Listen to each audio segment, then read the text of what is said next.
Details చూద్దాం. ధరల పెరుగుదలపై ఢిల్లీలో కాంగ్రెస్ ఆందోళన చేపట్టింది. రామ్లీలా మైదానంలో రాహుల్ మాట్లాడుతున్నారు. లైవ్ లో చూద్దాం.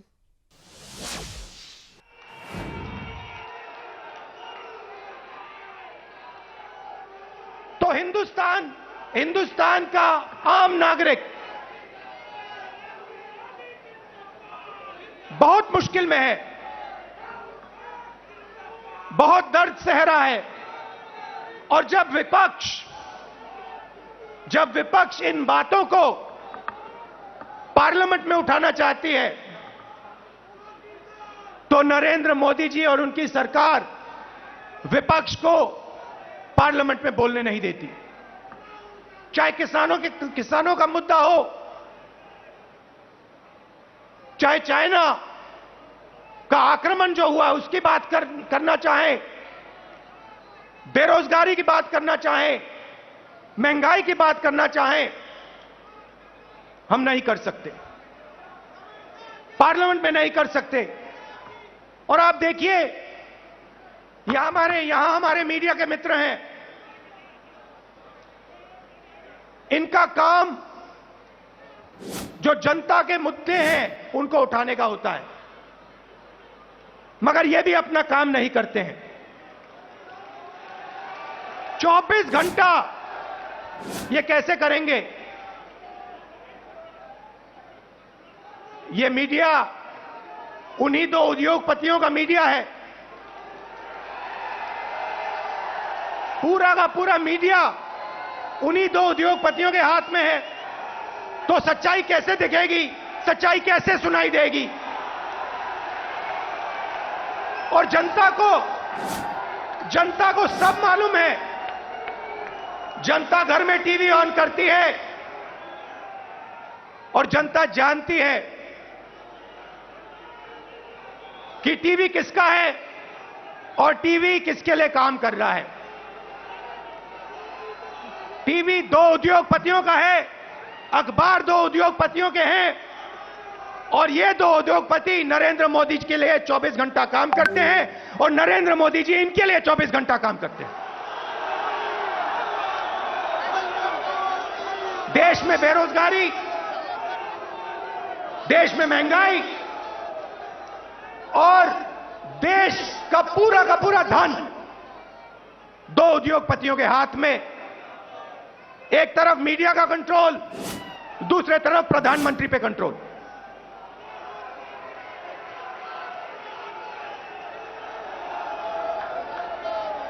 अभी किसी ने कहा नरेंद्र मोदी जी प्रधानमंत्री हैं, मगर मैं आपको एक गारंटी दे सकता हूं, नरेंद्र मोदी जी प्रधानमंत्री हैं, मगर उन दो उद्योगपतियों के समर्थन के बिना नरेंद्र मोदी प्रधानमंत्री नहीं हो सकते। मीडिया के समर्थन के बिना नरेंद्र मोदी प्रधानमंत्री नहीं हो सकते।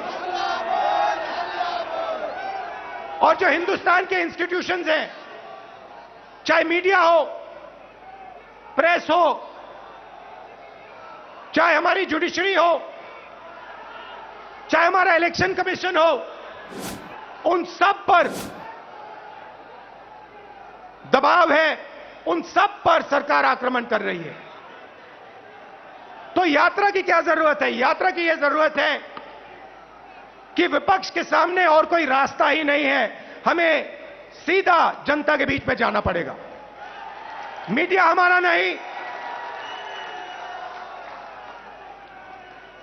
सांसद में हम बोल नहीं सकते, तो अब कांग्रेस पार्टी और बाकी विपक्ष के पास सिर्फ एक रास्ता है, जनता के बीच में जाकर उनको देश की सच्चाई बताना।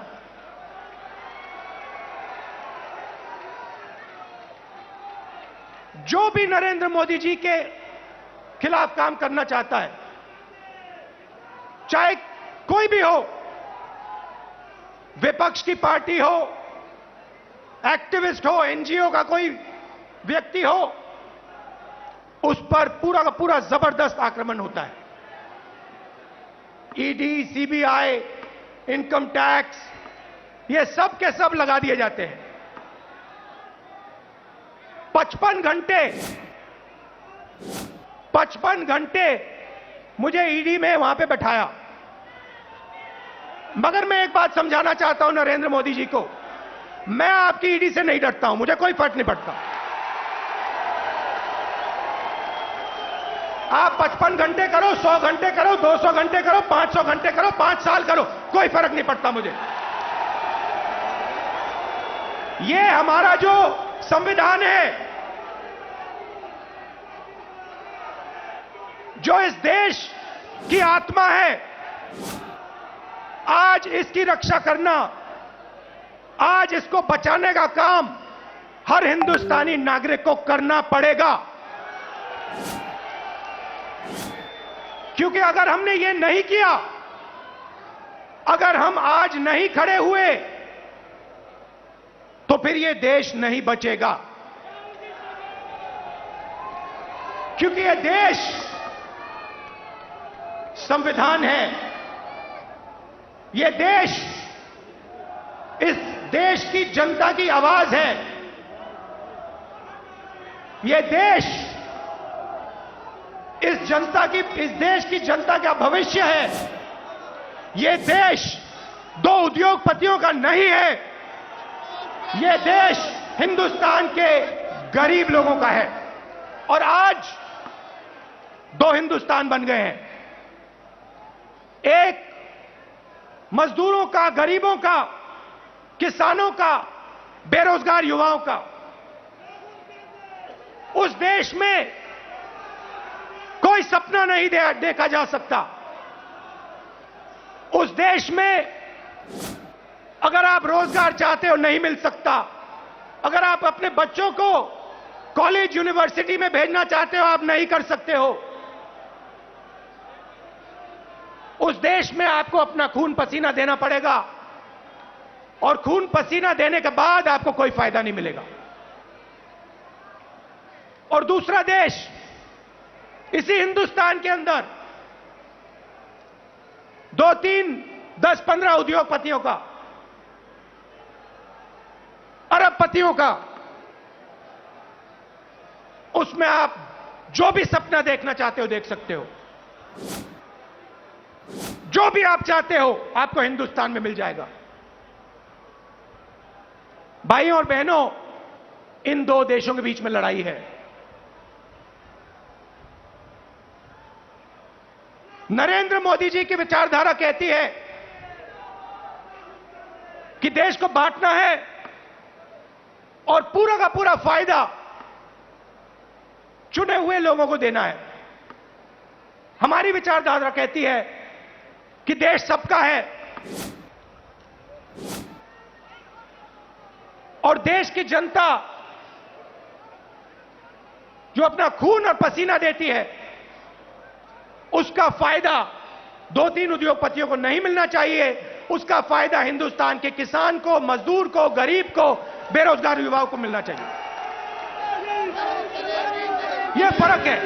और आप जाइए, आप आज चले जाइए और किसी भी छोटे दुकानदार से, किसी भी मजदूर से, किसी भी स्मॉल और मीडियम बिजनेस वाले से, किसी भी किसान से पूछ लीजिए, क्या यूपीए के समय और आज के समय में क्या फर्क है? यूपीए के समय में 70,000 करोड़ रुपए यूपीए की सरकार ने हिंदुस्तान के किसानों को दिया बिना पूछे। नरेंद्र मोदी जी ने 3 काले कानून दिए। मजदूरों के लिए यूपीए सरकार ने एक ऐतिहासिक कानून मनरेगा दिया। नरेंद्र मोदी जी ने पार्लियामेंट में कहा कि मनरेगा गरीबों पर अपमान है। और फिर आज उनको नरेगा देना पड़ रहा है, क्योंकि अगर आज यूपीए का नरेगा नहीं होता, हिंदुस्तान में आग लग जाती। जमीन अधिग्रहण बिल हम लाए, लाखों करोड़ रुपए हमने गरीब जनता को कॉम्पनसेशन में दिला। लाखों करोड़ रुपए, अरबपति बना दिए। पहले बिना पूछे किसान की जमीन छीन ली जाती थी। हजारों एकड़ बिना पूछे 1 मिनट में छीन लिया जाता था। हमने कहा यह गलत है, हम कानून लाए। नरेंद्र मोदी जी ने पहला काम उस कानून को रद्द करने की कोशिश की, उनका पहला काम था।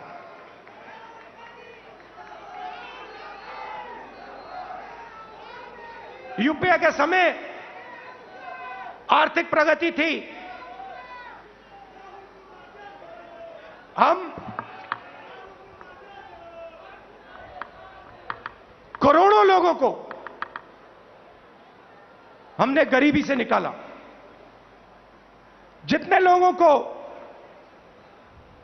हमने 27 करोड़ लोगों को गरीबी से निकाला 10 साल में, 27 करोड़ लोग।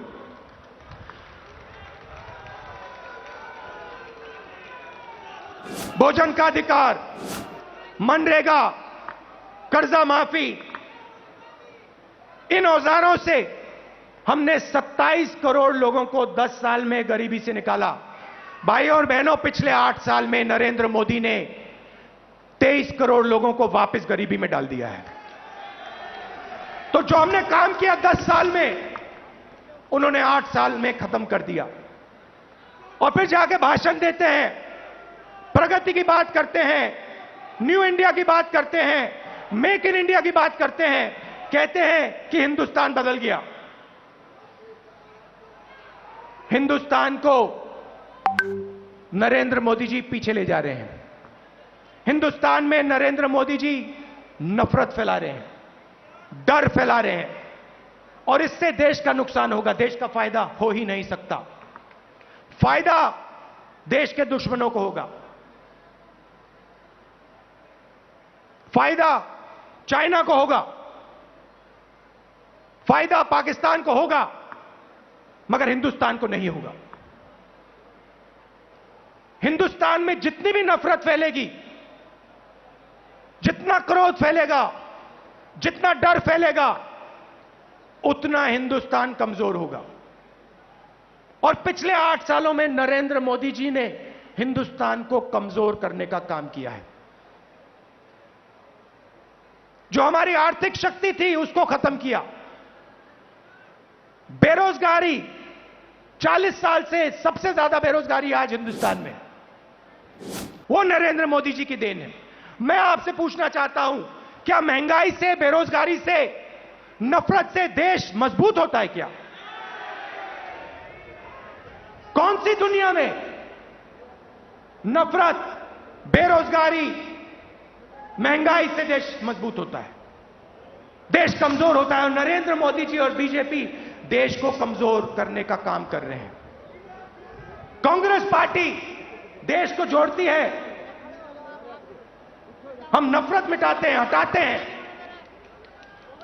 और जब नफरत मिटती है, खत्म होती है, जब डर कम होता है, तब हिंदुस्तान तेजी से आगे बढ़ता है। हमने ये करके दिखाया है, सालों करके दिखाया है। तो ये मैं आपको कहना चाहता था। कांग्रेस कार्यकर्ताओं को मैं धन्यवाद करना चाहता हूं।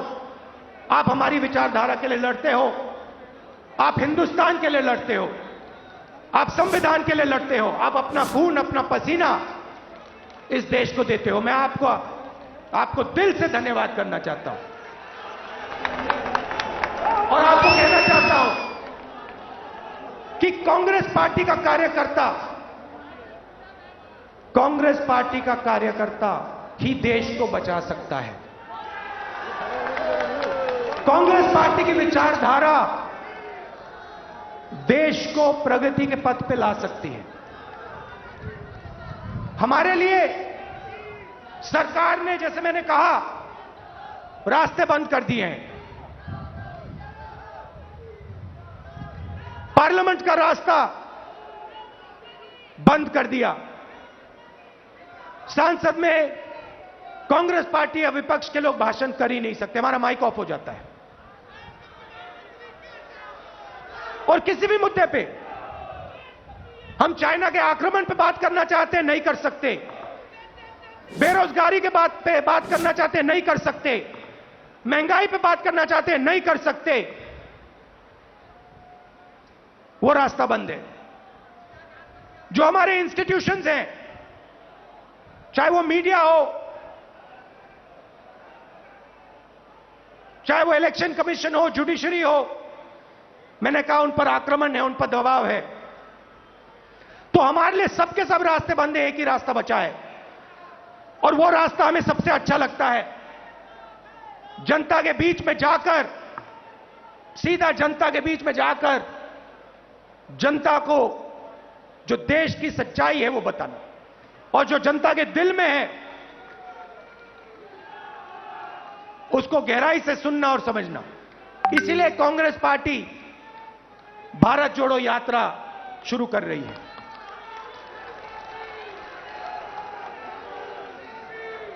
आप सब दूर दूर से आए, इसके लिए मैं आपको दिल से धन्यवाद करना चाहता हूं। विचारधारा की लड़ाई है और कांग्रेस पार्टी की विचारधारा और जो हमारे सब विपक्ष की पार्टियां हैं मिलकर बीजेपी और आरएसएस की विचारधारा को हराएंगे। बहुत बहुत धन्यवाद। नमस्कार। जय हिंद। धन्यवाद। और अंत में राहुल जी के संदेश के साथ मैं आपसे आग्रह करूंगा, इस प्रण और संकल्प के साथ हम लोग जाएंगे। इस देश के अंदर नफरत के खिलाफ, महंगाई के खिलाफ राहुल जी का जो आह्वान है, इस मुल्क से उसको मिटाना है और भारत जोड़ने के संकल्प के साथ कांग्रेस का नेतृत्व ये यात्रा निकालेगा। तो मंच पर आसीन तमाम शीर्ष नेताओं का, आदरणीय राहुल जी का मैं तहे दिल से दिल्ली कांग्रेस के तौर पर और कांग्रेस परिवार के आधार पर मैं तमाम कांग्रेस जन का और देश देश के कोने कोने से आए कांग्रेस परिवार के साथियों का पुनः अभिनंदन करता हूं और आप सभी का धन्यवाद करता हूं इस संकल्प के साथ कि राहुल जी का दिशा निर्देश हमें एक नई ऊर्जा देगा और इस सरकार को हम एक बार फिर झुकाने का काम करेंगे। बहुत बहुत धन्यवाद। जय हिंद, जय कांग्रेस। कांग्रेस पार्टी जिंदाबाद।